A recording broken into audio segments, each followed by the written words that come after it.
The following program is a production of HEW Entertainment and contains views, opinions, commentaries, and content that may offend some subscribers of this show. Listener discretion is advised. It's that time once again for HEW Entertainment Radio. And that's all I got to say about that. Hosted by Jonathan Clarke. Gotta be the man. You gotta be the man. Whoa. Be sure to join us in the live chat room during the show. Hulkamania is running wild like it's never ran before. Call us on one of our request lines. If you live in the United States, call us at 1-641-985-7800, box number 3729288. If you're from Canada and would like to call us from 1-647-724-4194, box number 3729288. Long distance charges may apply in some areas. I've been the world heavyweight champion 10 times. Or you can always drop us a line at MySpace, myspace.com/HEW Entertainment. And you will rest in peace. Emailing us works for you too. Email us hewwrestling@hotmail.com. I am a wrestling god. JBL.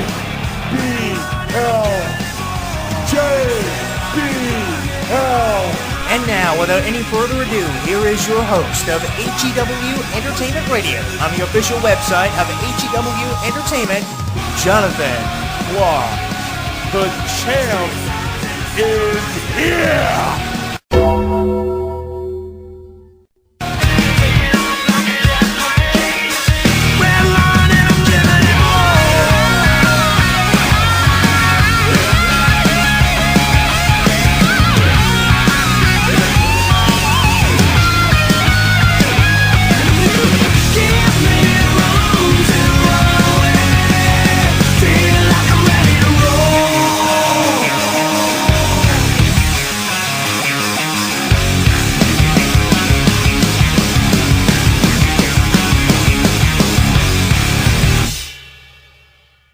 Streaming live on YouTube, Twitter, and Facebook. HEW Entertainment Radio is inviting you to comment on our video blogs, join the conversation, and like us. So what are you waiting for? Log on and listen now.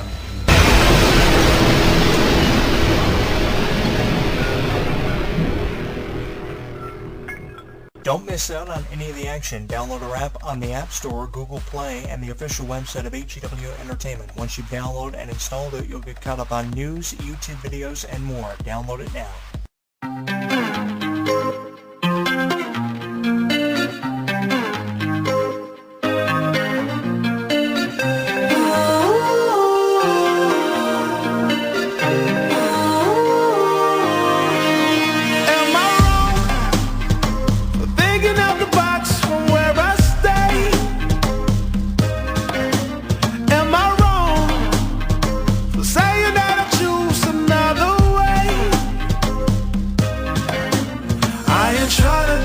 Everybody else doing, just cause everybody doing what they all do.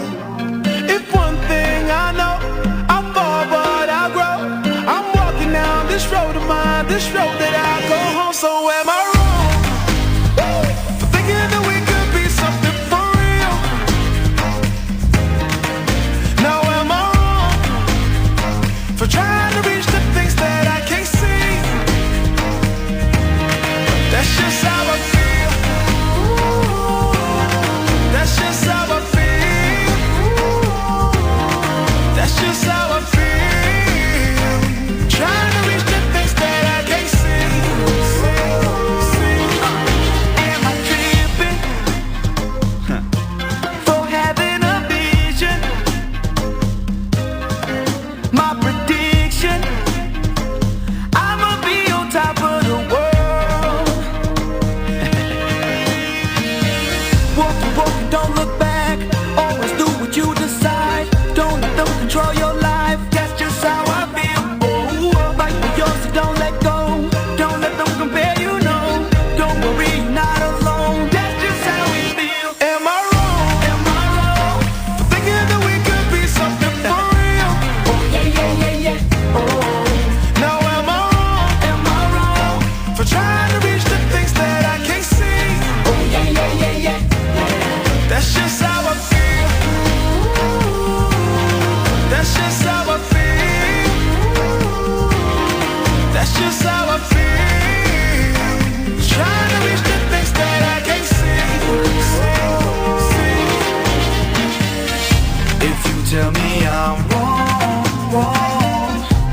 for thinking that we could be something for real. Now am I wrong for trying to reach the things that I can't see? But that's just how I feel. But that's just how I feel. That's just how I feel. Trying to reach the things that I can't see. So am I wrong for thinking that we could be something for real? Oh yeah. Oh. Now am I wrong for trying to reach the things that I can't see? Oh yeah. But that's just how I feel. That's just how I feel. That's just how I feel. Trying to reach the things that I can't see.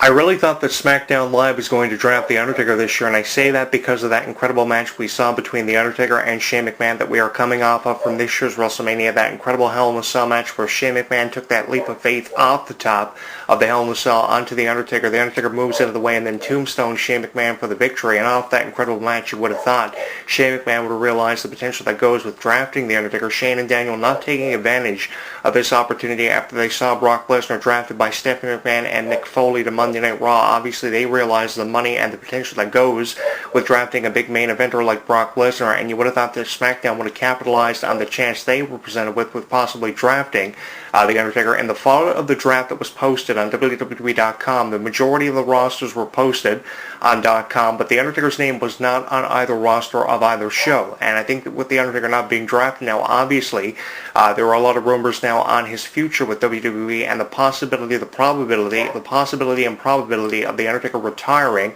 for WrestleMania 33 next year in 2017. He could even be facing a member of the NXT roster, which would be happening for the first time ever, which would give us a bit of different feel for The Undertaker for next year's WrestleMania. And I really appreciate the diversity of opinions when it comes to The Undertaker. People fluctuating opinions on who The Undertaker is going to face from either Raw or SmackDown, what show he could show up on weeks before WrestleMania, and who he could be challenged by or who he could issue a challenge to from either Raw, SmackDown, or even NXT, which would be for the first time ever. I appreciate how people have realized The Undertaker was not drafted. That really shows a lot of respect for The Undertaker's legacy with professional wrestling. A lot of people out there realizing The Undertaker was not drafted. I know The Undertaker fans out there do exist. You would have thought for the sake of these Undertaker fans that do exist out there, The Undertaker would have been drafted by either Raw or SmackDown, especially SmackDown Live, with how it's been known for The Undertaker who have been loyal to SmackDown for years. In 2002 to 2006, for the first 4 years of the draft at least, The Undertaker gave us incredible feuds with the Great Khali, King Booker, Rey Mysterio, so many incredible matches. Who's ever going to forget that match between The Undertaker and Kurt Angle in February of 2006 at that year's No Way Out pay-per-view? It was wrestling exemplified to its finest. Pure wrestling was really put on display in this match, and what was a phenomenal match at No Way Out 2006. The Undertaker and Kurt Angle, one of the best matches of the Bryan extension, and not just The Undertaker's feud with Kurt Angle, but The Undertaker's feud with Booker T, the Great Khali, Rey Mysterio. So many incredible matches given to us by The Undertaker, and I think a lot of people just prefer to looking at The Undertaker, from the lateral part of The Undertaker's career when he was in these matches that were obviously emphasized from his streak at WrestleMania matches with Shawn Michaels, Triple H. People prefer to look at The Undertaker's lateral part of his career. They refuse to go back 10, 14 years ago in the first Bryan extension, but in the first Bryan extension from at least 02 to 06, The Undertaker gave us some incredible matches, and that's probably why I was hoping The Undertaker was going to be drafted to SmackDown Live, because I really thought that Shane and Daniel were going to realize the potential of drafting a main eventer like The Undertaker, like Raw did, with drafting a main eventer like Brock Lesnar. I thought they were really going to take advantage of that opportunity. But even with how The Undertaker's only down to wrestling once or twice a year, you have to realize the money The Undertaker could generate for a brand like SmackDown Live, and with how SmackDown really needed the star power, and with how they got the star power from this year's draft, you would have thought they would have had an additional star power with The Undertaker fuel added to their already united fire by drafting names like John Cena and Randy Orton. I thought The Undertaker would have fit in perfectly with names like John Cena and Randy Orton. But you go back to the commentary given to us by JBL and Jerry Lawler. Jerry Lawler was pretty to the point about drafting The Undertaker and why you shouldn't draft The Undertaker when he's down to wrestling once or twice a year. Last year, The Undertaker wrestled more in that 1 year in 2015 4 or 5 times than he's wrestled in at least the last 5 years. So why draft somebody who's down to wrestling once or twice a year every year at WrestleMania? The only reason why you would do that is because of the money and the pay-per-view buy rates that you would have and the subscribers you would get to the network if you drafted someone like The Undertaker and you knew he was going to be in big main events. Why waste a perfect draft pick when you could draft someone like Roman Reigns, who was drafted to Raw, or John Cena and Randy Orton, who were drafted to SmackDown, or the Intercontinental Champion, The Miz, who was drafted to SmackDown, or the Tag Team Champions like The New Day, who were drafted to Raw. You need these draft picks that you can rely on more so than people who are only there once or twice a year. And people like Brock Lesnar and The Undertaker are not really names that you can depend on here in 2010